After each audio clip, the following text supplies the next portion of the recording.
how do you work with people who have it in them but are getting in their own way, right? And do you think that kind of the internal chaos that a lot of artists seem to have, do you think that sometimes is actually an essential piece of the creativity picture? That you can't disentangle it? Yeah, I don't think it's an essential piece in general, but certain artists, that's how they do it.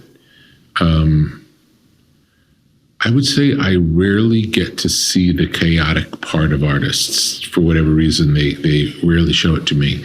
And most of them, like most comedians I know, are much more serious about what they're doing than what it looks like from if you see them on stage. There's much more to it, and there's much more focus on craft going on and digging deep than would necessarily be obvious seeing them jump around on stage. Yeah, I'm a fan of boxing, track and field and boxing, the sports nobody really cares about now that UFC is so popular, and and track and field it's a little bit like wrestling. When you go, the people that are there because they really love it. We'll talk about wrestling in a little bit, professional wrestling. But Floyd Mayweather is obviously a colorful character and one of the best records in boxing of all time. And a few years back, I got into watching his stuff, and what one sees is the cars and the money. They literally call themselves the money team, and the spending and there's all the outrageous stuff.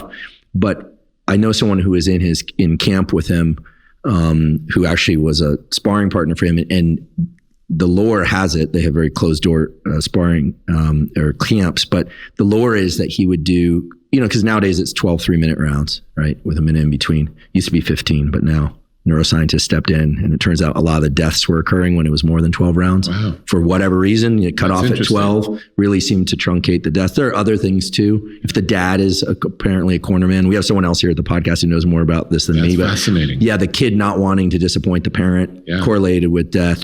I'll get some of this wrong, and they can come after me.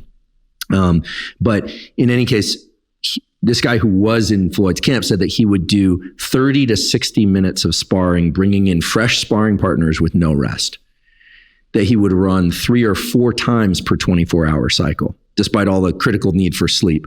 That his training was unbelievably intense, to the point where he would just chew up and destroy all training partners. And yet the perception that we see is it's playful for him. So it sounds very similar. Like what we see is often not what goes into it, that people are intensely rigorous. Yeah. And I think in a way, from a psychological perspective, if you knew you were fighting someone who wasn't taking it seriously, that would give you some confidence, and that would not be a good thing if the person was actually working really hard, outworking you. Do you know what I'm saying? Yep. Like, it's from a psychological perspective, that makes sense to me.